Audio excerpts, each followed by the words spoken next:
Yeah, we back. Yeah, we back. I'm just messing with y'all. I figure I already took Afro Think Tank's intro. I might as well just keep it going. And, you know, I don't mind being a comedian sometimes. So, as serious as I am about these topics that I'm about to talk about, um, you know, a joke here and there, don't hurt as long as the message gets through. I feel like. So, without any further ado, I'd like to give a shout out to Neferkare Dessalines and his channel, his platform, what he's doing there. I don't think I can say enough about him.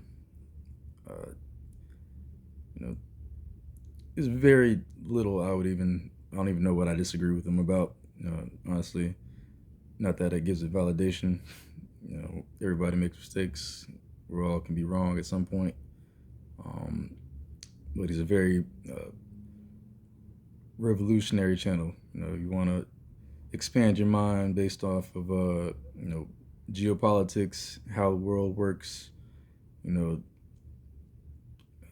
kind of game we need to be on in terms of our mentality as Black African people, and how we should necessarily view the world because the world views us a certain way, how we should address the world because they view us a certain way. They're not going to give us our resources. We have to take it. You know, he'll definitely put you on to some thought process on how we should move forward. Yeah, and that brings me to episode 2. Welcome to episode 2. Title should be Power and Responsibility.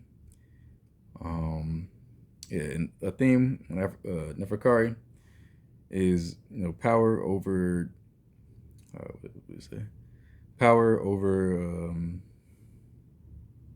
morals, stuff like that. Like, it's not, the world's not about morality, it's about power, something like that. Along those lines is, you'll see America preach democracy and all these other things, and we all starting to notice. I think most of us by now have realized that it's a game. They use the media, they use whatever tactics they can to push the narrative of freedom, democracy, all these things. But it's really they're corporations that have an agenda, to continue to make money and exploit, do what they want. So I'm just gonna harp on that for the next 10 minutes or so and give my 2 cents. So also shout out to Kenya and the people that have stood up there and said enough is enough, and still doing their thing, still making the government capitulate, still one step at a time. This is what we want. All right, do it. All right, this is also what we want. All right, do it. And the government has still not stood up again and be like, what, we realize we work for y'all, but we're gonna do this other way. And there's no real point that I can see them doing it because they've already started to capitulate, which proves the power is in the people's hands. And a lot of people like to say it's about the Constitution. I've seen some comments from Kenyans would be like, it's about our Constitution. Our Constitution protects the people. And to me, I don't really think it's about a Constitution. To me, it's all about the mindset of the people. And just because you don't have a Constitution that recognizes the people as the primary power of the country, like if it doesn't directly give the power to the people, is not a reason to not protest. Especially like in Africa. Like here in America, I've never been in a protest. I'm the kind of guy that would stand and watch the protest from the side. I might, even if I support the reasons behind the protest, I would probably just stand around the side and watch out for anybody that's trying to do anything, shady. You know, so I'd be part of the protest, but not like on the front or in the middle of the crowd chanting. I'd be the guy that's scoping and be like, everything's clear. Okay, cool. You know, but power does belong to the people. And I'm waiting for the day. Nigeria, they say they're supposed to be, by August, early August. I think the first of the 10th, the 10 days of rage. A lot of folks are like, oh, we can't come together. We can't do this. We can't do that. And even the folks that are saying that we can't, they're gonna be shocked. I'm pretty sure they're gonna be shocked. I'm not gonna guarantee it, but I'm like 95% sure that Nigeria will take advantage of the season. That's really all it is. It's a window opportunity of riding the wave that we're already on, and to see, now I'm getting off topic. But to see, there's a history. Igbo feel a certain way, Yoruba feel a certain way, Hausa feel a certain way. The three main ethnic groups that make up, majority of the country. It's hard to be in a mind state of I'm not going to protest because I feel like you guys didn't listen last time, right? Especially when we're in this, this season, and there's like, if the North is protesting and the houses are protesting, and at some point you see that, they're actually, the government's coming against them and they're, being jailed, and, Yoruba start protesting in the Southwest and Lagos, and they're being jailed, and it's getting crazy. Folks have been shot. There's no reason that Southeast Nigeria and Igbos should stay silent. It should be a whole nationwide protest, because at the end of the day, everybody's protesting for the same things. It's not like the Hausa are protesting just because those issues only affect Hausa people. They might be protesting because it affects Hausa people, but at the same time, they're issues that affect everybody, right? So food security affects everybody. Insecurity, based off of Boko Haram and all these other terror groups, like instability and lack of security affects everybody, right? And which also affects the food security. Bad governance, corruption, all that affects everybody, and there's no reason that a person with a working brain should sit out and be like, I'm not going to support any movement to combat these things just because I feel some type of way, And I also think I want to take this time to bring up the point, like, I feel like, a lot of folks have been like, Nigerians are scared. It's like Nigerians are probably the least fearful of any person, any group out of all Africa, and they technically proved it already in 2020 and with NSARS. I think the difference between Kenya and NSARS is a little more organization. And people in Kenya also died, but they kept their protests going. They're still going with the protests. Like, they're still demanding things from the government.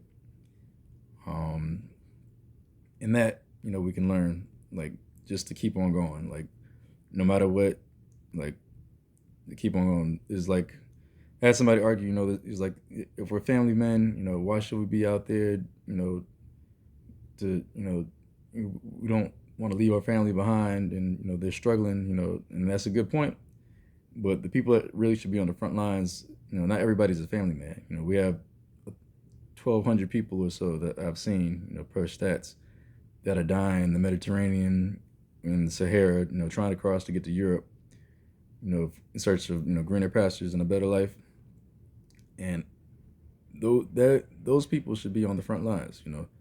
If you're willing to make that kind of a sacrifice, because the odds are you're much more likely to die crossing. Like, out of the people that are crossing, it's a higher percentage that you die in the Sahara, end up in a slave market in Libya, or somewhere in the north in Maghreb, uh,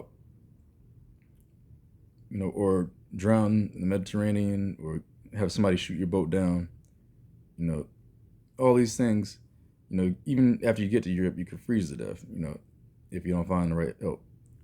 So it's like, you take all that into consideration, and it feels like it's really selfish that your family would want you to even convince you that that's what you should do, is risk your life doing that, and just so you could send a little bit of money back to them, and they're still struggling. They're not really doing that much better than everybody else, where it makes sense. No one's become Dan Gote because family sent remittance. And yeah, so that kind of mentality, we can work on it. It's about power. We want Nigeria. I think a lot of folks have been paying attention to AES and Sahel. Like, we need that kind of leadership. Like, it should be no reason for us to not have leadership that's aligned with them, and standing up, and also combating these other sellout governments within the region, like Benin government and Ivory Coast government, like folks that are actively harboring terror organizations. And Mali, Burkina Faso, they say they have proof. Like, it's only so dumb we can play. We have France has been in the region for 2 decades or more with military presence. The U.S. has been there with a whole drone base and can never find terrorists. Like we can only play stupid for so long, And I think that's mostly all I got to say about this conversation on power. Kind of drifted off into power of the people, but that's pretty much where we got to start. So I might have to have a part 2 on this. And covers other things that, like media. I've heard there was a quote, I don't even remember who it was by, but quote generally was saying that if you want to replace a system, then you need to have mirroring. It has to be like, say this side has a school, education, that's a part of their system. Then on this side, you need your own form of education, right? So you need a balance to every side. This is how they do government. This is how we do government. This is how we have technology. How they have technology. This is how we have technology, right? And everything that they have, they have the Olympics. We have our own games, right? And every little piece that they have that kind of keeps people, attached to their system, we need a mirroring, a flip side to it for us, that they can actually, our people can actually gravitate to it and be like, we actually align more with this side. This is stuff we want, and it makes it, a lot easier for folks to transition into that mindset of, okay, maybe we do have the power. This is the media I want to listen to. They might still listen to Fox and all those, British companies, France 24, all of them. They might still listen to them occasionally just to see what they're saying. But at the end of the day, they probably want to rather listen to something that they know is from the continent, for us, by us, media-wise, and then they'll just compare it, And, those are the levels we're looking to get to. I don't think we're that far away. Like, I really don't.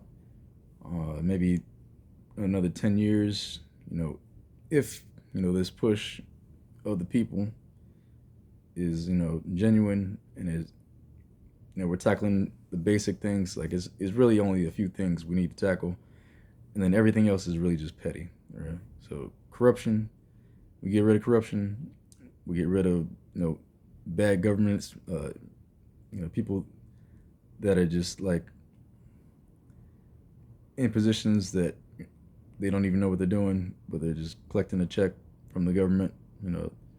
People that are giving contracts to their friends' businesses for stuff that they want to half-ass the job. That type of stuff. Security. There's no reason. Like when Niger left, when Niger had their they toppled the government and took out the president, Bazoum. It was ECOWAS that threatened military action, right? So to me, it's like, how can you even think about threatening a whole nation of people that you say that you support the people, but you want to go to war there? Yet we haven't declared a war on terror, like not even within Nigeria. And the ECOWAS head, Tinubu, like he didn't even think about, Nigeria. We have Boko Haram, we have all these issues. Like these groups are spread so far down to the south. Like it's not just a northern problem, on the border. It's come all the way down to, southeast Nigeria. It's coming down to southwest Nigeria. Like these are issues that affect the whole country, and everybody's worried about food security. And, I got my own theories about, white guy, brother Bill Gates, and his reasons of coming in and out of the country, being one of the first people that came in after the elections, trying to inform the new government on what his plans were, and funding these other groups, destabilizing the region and all the farmers, so we'd have to depend on certain crops coming from outside as opposed to having our own food, which we have plenty of fertile land to make sure we're fed and good pricing food and be able to export as well. Like, there's no reason that we should have instability and hunger, And I think I'm gonna end it here, And hopefully, I'm getting more comfortable with this camera. So I try to bring more and more my personal self to this conversations we have.